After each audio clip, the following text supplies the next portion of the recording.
नमस्कार दोस्तों, ये गति के नियम का 5वें अध्याय का चौथा एपिसोड है। हम पिछले एपिसोड में गति के तीसरे नियम के पास थे, दूसरे नियम को हम कर चुके थे। आज हमें तीसरा नियम आगे बढ़ाना है। ध्यान दीजिए कि गति का पहला नियम बल की गुणात्मक तौर पर व्याख्या करता है, दूसरा नियम गति की मात्रात्मक तौर पर व्याख्या करता है। इससे पहले कि हम तीसरे विनियम की तरफ आगे बढ़ें, मैं आपका ध्यान दिलाना चाहूँगा कि जो पिछली बार हम वेक्टर नोटेशन की सदिश नोटेशन की बात कर रहे थे, उसमें कुछ खास बातें ध्यान रखने की हैं। वो ये है कि इसमें जो टोटल फोर्स की बात करते हैं हम, F इजिकल टू ma, ये फोर्स सिर्फ बाह्य वस्तुओं द्वारा लगा हुआ बल है, बाह्य बल है, एक्सटर्नल फोर्स है, कोई इंटरनल फोर्स नहीं है। इस पर हम बात कर चुके हैं कि इंटरनल फोर्स का जो द्रव्यमान केंद्र है वो बहुत इंपॉर्टेंट है किसी भी वस्तु का। जैसे मैंने बम का एक एग्जाम्पल दिया था, अगर बम फटता है तो उसका द्रव्यमान केंद्र जो सारे फटे हुए कणों का है वो नियत स्थान पर बना रहता है यदि बम स्टेशनरी था तो, अर्थात द्रव्यमान केंद्र का मोशन नहीं होता है, मोशन सिर्फ बाह्य बलों के कारण ही होता है। और जब हम ए त्वरण की बात करते हैं तो इसका तात्पर्य है कि वो उस वस्तु के द्रव्यमान केंद्र, जिसे सेंटर ऑफ मास अंग्रेजी में कहते हैं, कि त्वरण का मान है। इस बात का जरूर ध्यान रखिए। सेंटर ऑफ, ये एक वस्तु, एक पिंड भी हो सकता है और कई सारी वस्तुओं का एक समूह भी हो सकता है। जैसे कि बस में बैठे हुए कई सारे यात्री, तो बस का जो पूरी बस का जो द्रव्यमान केंद्र होगा उसी का त्वरण संज्ञान में लेंगे। इस बात का ध्यान रखिएगा। अर्थात इस सब बातों का क्या तात्पर्य है, वो यह है कि बल, किसी भी वस्तु पर जो बल लग रहा है वो उसी बिंदु पर, उसी समय पर जो बल लग रहा है उसी से तात्पर्य होगा, ना कि उससे पहले कितने बल लग चुके हैं। त्वरण की संज्ञा के लिए, त्वरण की गणना के लिए आपको उसी समय पर, जिस क्षण पर आप त्वरण गिन रहे हैं उसी क्षण पर वस्तु पर कितना बल है उसी को संज्ञान में लेना होगा, ना कि उस पर पहले जितना बल लगा था। मान लीजिए कि किसी वस्तु पर आप पहले बल लगा रहे हैं और फिर बाद में आपने बल लगाना बंद कर दिया, तो त्वरण उसका तुरंत ही शून्य हो जाएगा। अर्थात एक बार पुनः कि उसके इतिहास का जो वर्णन है वो वहाँ पर बिल्कुल भी आगे लागू नहीं होगा। त्वरण की स्थिति उसी क्षण से करेंगे जिस क्षण पर कि बल लग रहा है। वेग और चाल की ऐसा नहीं होगा, वेग पहले से चला आ रहा है तो उसकी गणना आपको, इतिहास उसको गवर्न करेगा। अब हम आवेग की बात, मैं हिट की बात कर रहा था, मैंने आपसे शुरू में कहा था पिछले एपिसोड के कि हम आवेग की बात करेंगे, किसी झटके की बात करेंगे। अधिकतर बल जो हमारी प्रक्रिया में आते हैं वो आवेग की शक्ल में आते हैं या एक झटके की, एक हिट की शक्ल में लगते हैं। चाहे वो क्रिकेट का गेम खेलते हो, चाहे हॉकी हो, चाहे फुटबॉल हो, या जो भी इस तरीके की संक्रियाएँ हों, अक्सर उसमें आवेग होता है, एक हिट होता है। तो उसका डेल्टा टी बहुत इम्पॉर्टेंट है। मतलब आपने कई दफ़ा, आपको मैंने जो पिछले एपिसोड में एग्जाम्पल्स बताए थे, चाहे वो क्रिकेट की गेंद का हो या दूसरे एग्जाम्पल्स हो, उसमें डेल्टा टी बहुत इम्पॉर्टेंट है। तो कोई बल कितने समय के लिए कार्यरत है ये बहुत इम्पोर्टेंट है, ये बहुत प्रमुख है तथा। लेकिन अब एक बात ध्यान दीजिए, एफ फोर्स डेल्टा टी समय के लिए लग रहा है, फोर्स, कोई बल डेल्टा टी समय के लिए लग रहा है। अब ये डेल्टा टी बहुत छोटा होता है, आप इसकी गणना नहीं कर पाते हैं। आज के समय में तो सेंसर्स हैं, इन सेंसर्स की मदद से आप डेल्टा टी की गणना, मात्रात्मक गणना कर पाते हैं। लेकिन आमतौर पर अपने रोज़मर्रा की ज़िंदगी में आप इस डेल्टा टी की, जो कि एक मिली सेकेंड के ऑर्डर का होता है या कई दफ़ा एक मिली सेकेंड से भी छोटा होता है। मिली सेकेंड समझते हैं ना, 1 सेकेंड का लगभग 1000वां हिस्सा, इतने कम समय के लिए बल लगते हैं। तो इतने कम समय के संपर्क बल जो होते हैं लगभग इतने 1 सेकंड के 1000वें हिस्से या 1 मिली सेकंड के बराबर के होते हैं। इसकी गणना या इसको माप पाना इतना आसान कार्य नहीं होता, बहुत मुश्किल कार्य होता है। तो इसके लिए हम क्या कर सकते हैं, लेकिन उस बल की वजह से उस वस्तु के वेग में परिवर्तन होता है, उस वेग में परिवर्तन को आप माप सकते हैं। अतः आपने इक्वेशन देखी है, F is equal to D P by dt या m dv बाई dt। इससे क्या तात्पर्य निकला, f dt is equal to m dv। इसको आप अभी एक और लिख सकते हैं, अगर ये फाइनाइट समय है, बहुत छोटे समय नहीं है, 1/10 सेकेंड है, 1/20 सेकेंड है, ये थोड़ा बड़ा समय है, तब आप इस इक्वेशन को इस तरीके से भी लिख सकते हैं। यहाँ पर आप मैक्रो साइंस यूज़ कर सकते हैं, मैक्रो सिंबल्स यूज़ कर सकते हैं। अब आप देख रहे हैं ये जो राशि है, फोर्स एक छोटे समय के लिए, ये इंपॉर्टेंट है राशि। इस राशि को आप क्या कहते हैं, आवेग या इम्पल्स। कितना इम्पल्स लगा, कितना आवेग लगा, इस राशि से, ये फिजिक्स में, भौतिकी में ये राशि बहुत इंपॉर्टेंट है। ये एम डेल्टा, अब इसको आप माप सकते हैं क्योंकि मास आपको मालूम है, द्रव्यमान मालूम है, संहति मालूम है। अब वेग में कितना परिवर्तन हुआ उस बल डेल्टा टी पर जो समय लगा था, डेल्टा टी समय के लिए जो समय लगा था, उसमें कितना वेग परिवर्तन हुआ, इसको आप आसानी से माप सकते हैं। अब आप इसका इस तरीके से आप इस आवेग की गणना कर सकते हैं। हाँ, अब इसके पश्चात ध्यान रखिए, जो रोज़मर्रा की ज़िंदगी में और जो आपके डेली लाइफ एक्सपीरियंस या जो प्रैक्टिकल यूज़ के एक्सपीरियंसेस हैं, प्रायोगिक इसके एक्सपीरियंसेस हैं, वहाँ बल इतना इम्पोर्टेंट नहीं है, लेकिन बल कितने समय के लिए लगा, मतलब आवेग कितना रहा, ये बहुत इम्पोर्टेंट है। किसी वस्तु की स्थिति को परिवर्तन करने के लिए आवेग का जानना बहुत ज़रूरी है, ना कि खाली बल का। अब हम तृतीय नियम की तरफ बढ़ते हैं, जो कि इस अध्याय का लगभग आखिर की तरफ हम आ रहे हैं हम अपने डिस्कशन के। और उसमें आपको एक बार फिर से बता दूं, मैं याद दिला दूं।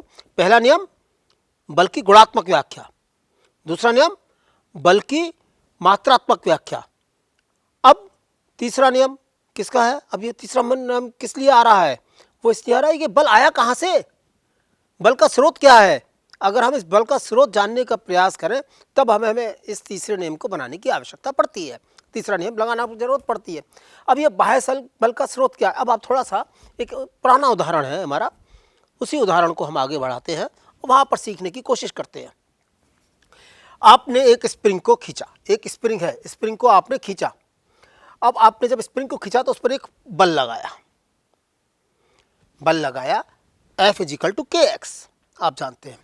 अब आपने यहाँ पर छोड़ा, मान लीजिए पुल करने के बाद छोड़ा, या आप जब बल लगा रहे हैं, अपनी हथेली से लगा रहे हैं, इस तरह से बल को, किसी कमानी को खींच रहे हैं, स्प्रिंग को खींच रहे हैं, तो आप तो एक बल लगा रहे हैं स्प्रिंग पर खींचने के लिए, लेकिन साथ साथ आपने महसूस किया होगा कि आपकी हथेली पर भी एक बल लगता है, जो कि आपको स्प्रिंग से लगता है बल।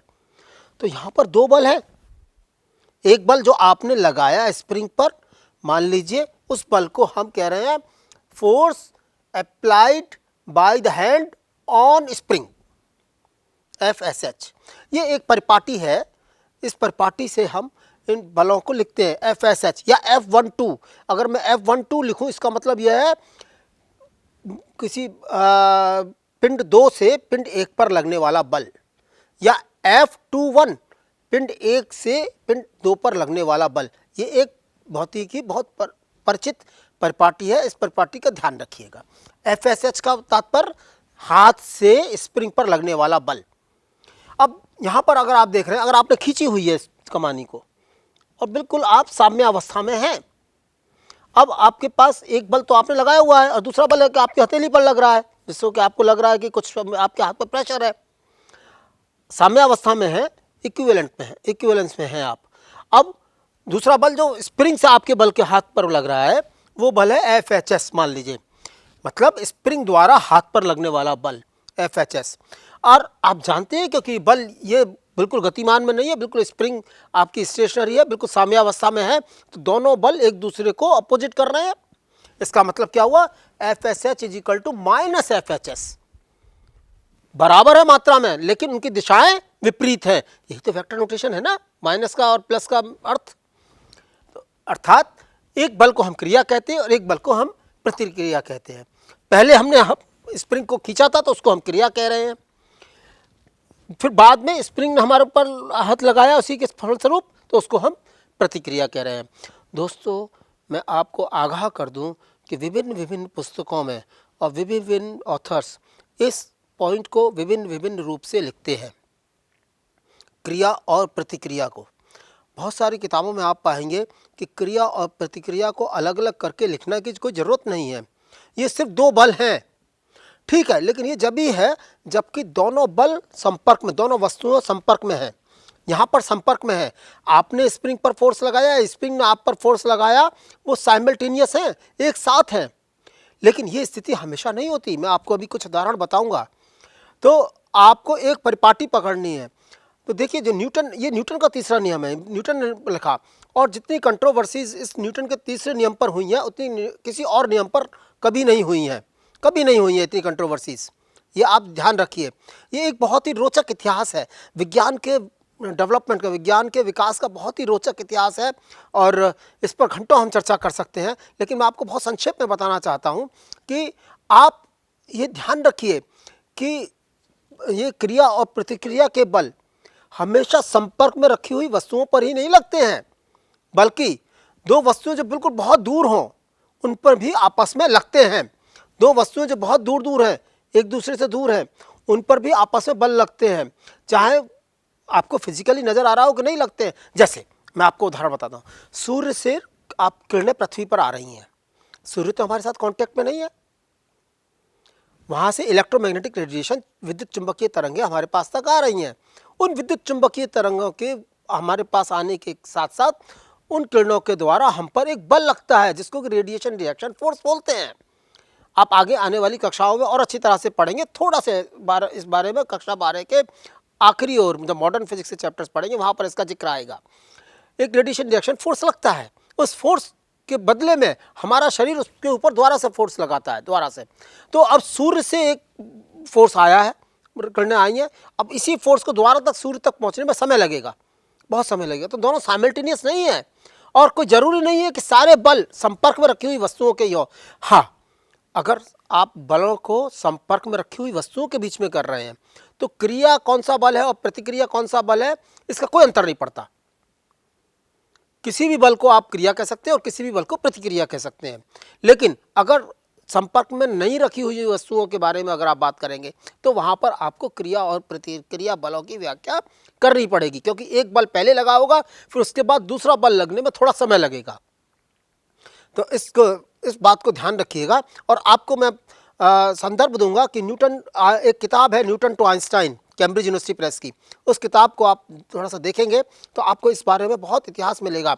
इसी तरह से आप देखेंगे बहुत सारी किताबें मिलेंगी, वाइनबर्ग की किताब है, दूसरे ऑथर्स की किताब है, हमारी पाठ्य पुस्तक में उनकी किताबों के पीछे रेफरेंस लिखे हुए हैं। आप उन किताबों को ज़रा देखेंगे तब आपको इस चर्चा के बारे में काफ़ी ज्ञान प्राप्त होगा, पढ़िएगा ज़रूर।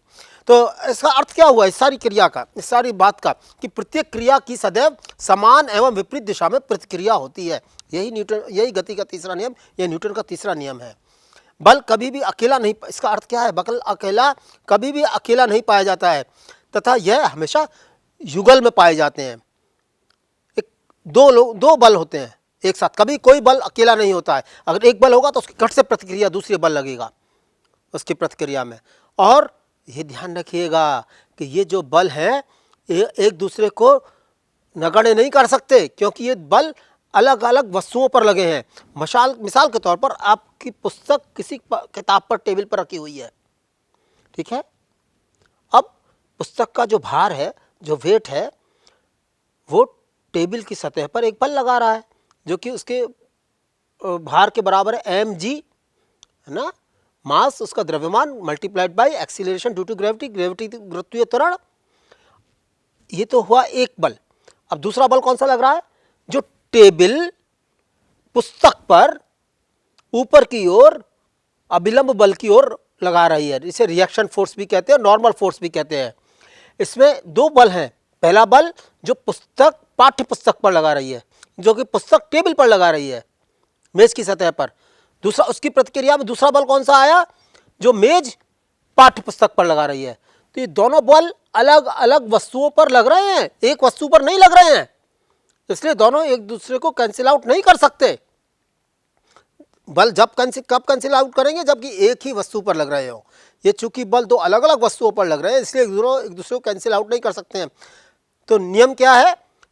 प्रत्येक क्रिया की प्रतिक्रिया होती है जो कि परिमाण में बराबर है मगर दिशा में विपरीत है, और दोनों वस्तुएं अलग अलग, दोनों बल अलग अलग वस्तुओं पर कार्यरत होते हैं। ये ध्यान रखिएगा दोस्तों, अक्सर थर्ड लॉ समझने में या तृतीय नियम समझने में बच्चे गलती इस बिंदु पर कर जाते हैं, आप ध्यान रखिएगा। देखिए, अभी मैं बात कर रहा था आपसे कि क्रिया और प्रतिक्रिया हमेशा संपर्क बलों के बीच, संपर्क में रखी हुई वस्तुओं के बीच में ही नहीं होता है। क्रिया और प्रतिक्रिया जो कि दूर दूर वस्तुएं हैं उसके बीच में भी होता है। उदाहरण के तौर पर लीजिए, एक जान पहचाना, एक मैंने विद्युत चुंबकीय तरंगों का आपको उदाहरण दिया, लेकिन अब आपको मैं एक जाना पहचाना उदाहरण देता हूँ। मान लीजिए कि किसी ऊंची बिल्डिंग से या पेड़ से कोई फल गिर रहा है नीचे ज़मीन की तरफ। क्यों गिरा वो? गुरुत्वीय बल की तरफ। गुरुत्वीय बल के कारण आप जानते हैं, क्योंकि पृथ्वी ने उसे गुरुत्वीय बल की तरह खींचा। साथ ही साथ एक दूसरा बल भी कार्य करता है। वो कौन सा बल है? जो कि फल द्वारा पृथ्वी को अपनी ओर खींचने का। देखिए, पृथ्वी फल को अपनी ओर खींच रही है, साथ ही साथ फल भी पृथ्वी को अपनी ओर खींच रहा है, ऊपर की ओर। अब आप कहेंगे कि साहब वो तो फल पृथ्वी को ऊपर आता हुआ तो हम महसूस नहीं कर पाते। उसका कारण यह है कि पृथ्वी का द्रव्यमान रफली 10⁻31 किलोग्राम है, जो कि रफली, और फल का द्रव्यमान ज़्यादा से ज़्यादा 1 किलोग्राम होगा। रफली 10⁻31 के टाइम्स मोर है, खरबों खरबों खरबों गुना। तो जो मोशन पृथ्वी में होगा वो इतना नगण्य होगा, इतना कम होगा कि आपको और हमको नजर ही नहीं आएगा। तो क्रिया और प्रतिक्रिया में हमेशा बल है, परंतु दोनों अलग अलग वस्तुओं पर हैं। ओके, लेकिन इस उदाहरण में आप देखिए, फल गिर रहा था, पृथ्वी ने उसको खींचा, फल को, यह है क्रिया। अब फल पृथ्वी को अपनी ओर खींच रहा है, वो है उसकी प्रतिक्रिया। दोनों संपर्क में रखी हुई वस्तुएं नहीं हैं। तो ध्यान रखिएगा, अलग अलग किताबों में, अलग अलग पुस्तकों में अलग अलग वैज्ञानिक इस बात, न्यूटन के तीसरे नियम की व्याख्या अलग अलग तरह से करते हैं। दोनों व्याख्याएं सही हैं, लेकिन जो लोग जो व्याख्या इस तरह से करते हैं कि कोई क्रिया और कोई प्रतिक्रिया नहीं है बल्कि दो बल हैं, वहाँ पर वो उन वस्तुओं के बीच में बल देखते हैं जो कि संपर्क में रखी हुई हैं। जो वस्तुएं संपर्क में नहीं हैं वहाँ आपको क्रिया और प्रतिक्रिया, मतलब पहले एक बल लगा फिर दूसरा बल लगा, इस चर्चा को बीच में लाना ही पड़ेगा, अदरवाइज आप सक्सीड नहीं कर पाएंगे। वेल, अब इसको और आगे देखते हैं, इसके उदाहरण देखते हैं। ये उदाहरण आपके लिए बहुत जाने पहचाने हैं, बहुत जल्दी से आगे क्लिक करूँगा, क्योंकि आपने एक गन है, गन से आपने बुलेट छोड़ा तो आगे की तरफ एक फोर्स लगा, बल, जिसे क्रिया कहते हैं, उसके बीच में प्रतिक्रिया एक बुलेट के ऊपर, जिसकी वजह से कि अगर आप कंधे पर रख करके फेंक बुलेट को चला रहे हैं या हाथ में रखकर चला रहे हैं तो आपको एक प्रतिक्रिया के रूप में एक दूसरा बल पीछे की ओर झटका लगता है, वो एक प्रतिक्रिया का बल है। अब ये द्वितीय तथा तृतीय नियम जो हैं दोनों, इन नियमों का ध्यान रखिएगा। ये बहुत ही मूलभूत, बहुत ही फंडामेंटल, बहुत ही मूलभूत नियम है, संवेग संरक्षण का नियम, उसके प्रतिपादित हैं। और ये अन्योन्य क्रिया करने वाले कणों के किसी आइसोलेटेड, वियुक्त विकाय, मतलब जो कि आइसोलेटेड, अलग से रखा हुआ है, उसके ऊपर कोई बाहर से और कुछ कार्य नहीं कर रहा है, कि निकाय का कुल संवेग संरक्षित रहता है। मतलब कुल, जैसे मैं और ये बोर्ड है यहाँ पर, अगर हम दोनों बोर्ड यहाँ पर कुछ रिएक्शन भी कर रहे हो, कुछ क्रिया भी कर रहे, अन्योन्य क्रिया भी कर रहे हो, तो हम दोनों का, मेरा और मेरे बोर्ड का, दोनों का कुल संवेग हमेशा बराबर रहेगा, समान रहेगा, वो नहीं बदल सकता, वो नियत रहेगा, संरक्षित रहेगा। कैसे, जरा सोचें। मान लीजिए दो पिंड हैं, एक पिंड है ए और एक पिंड है बी। ए पिंड का संवेग है पी ए, देखिए ये वेक्टर राशियां हैं पी ए और पी बी, और पिंड बी का संवेग है पी बी। अब दोनों टकराते हैं, ये दोनों पिंड टकरा रहे हैं,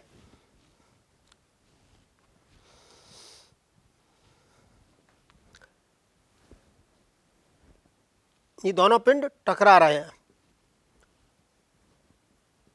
A B, P A P B, ये दोनों टकरा रहे हैं डेल्टा टी समय तक के लिए। और फिर उसके बाद में दोनों अलग अलग हो जाते हैं, दोनों बल अलग, दोनों वस्तुएं अलग अलग हो जाती हैं। तो आपने देखा था आवेग वाली इक्वेशन यहाँ पर थी, आपको याद है कि F delta T is equal to delta P. यहाँ पर मान लीजिए कि दोनों के बाद में, इस कोलिजन के बाद में, इस टक्कर के बाद में ए वस्तु का संवेग पी ए डैश हो जाता है और बी वस्तु का संवेग पी ए हो जाता है। एफ ए बी क्या है? वस्तु बी द्वारा वस्तु ए पर लगने वाला बल। दोनों बल डेल्टा टी समय तक संपर्क में रहते हैं, दोनों पिंड। अब इसी तरह से दूसरा बल जो न्यूटन का तीसरा नियम है गति का, उसके द्वारा अगर आप इसी की गणना करें तो F B A delta T is equal to P B dash minus P B, है ना। अभी तक दूसरा नियम है, तीसरा नियम मैंने अभी नहीं लगाया, अब लगाऊंगा तीसरा नियम इसके बाद में। यहाँ पर पी बी डैश क्या है? टक्कर के बाद बी वस्तु का संवेग। पी बी क्या है? टक्कर से पहले बी वस्तु का संवेग। और आप जानते हैं न्यूटन के तीसरे नियम से कि F A B is equal to minus F B A. क्रिया प्रतिक्रिया दोनों बराबर है, लेकिन दोनों एक दूसरे के विपरीत है, विपरीत दिशा में। अगर आप इसकी सिंपल अलजेब्रा करेंगे तो आप पाएंगे P A dash minus P A is equal to P B dash minus P B, अर्थात P A dash plus P B dash is equal to P A plus P B. ये P A plus P B क्या है? पूरे निकाय का, दोनों पिंडों के निकाय अगर है, इन दोनों पिंडों का प्रारंभिक संवेग, टक्कर से पहले का संवेग। इसी तरह से P A dash P B dash क्या है? टक्कर के बाद दोनों वस्तुओं का संवेग। आप देख रहे हैं P A dash plus P B dash is equal to P A plus P B, मतलब सर उनका संवेग दोनों वस्तुओं का टक्कर से पहले और टक्कर के बाद दोनों बार बराबर था। यही संरक्षण का नियम है। ये बहुत बेसिक फंडामेंटल रूल है। हम अभी आगे देखेंगे कि ये किस तरह से गति के नियमों को व्याख्या करता है। अगर मैं देखूं कि F12 किसी एक वस्तु पर बल लग रहा है, F12 दो वस्तु है। अब मैं जो दूसरे ऑथर्स हैं उसकी टर्मिनोलॉजी पर जा रहा हूं जिससे कि आप कंफ्यूज ना हो कहीं पर भी। एक वस्तु, दो वस्तुएं, एक और दो, 1 and 2, ओके। अब इन दोनों में बीच में फोर्स लग रहा है, बल वस्तु दो द्वारा वस्तु एक पर लगने वाला बल F12, ठीक है।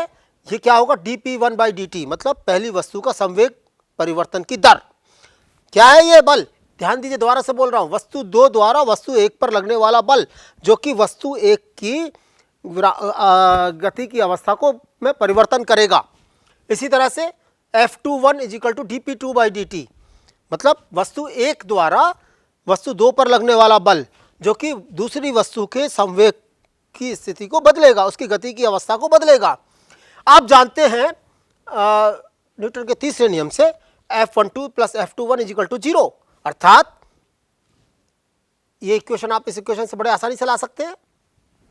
अर्थात P1 plus P2 is equal to a constant quantity, नियत क्वांटिटी।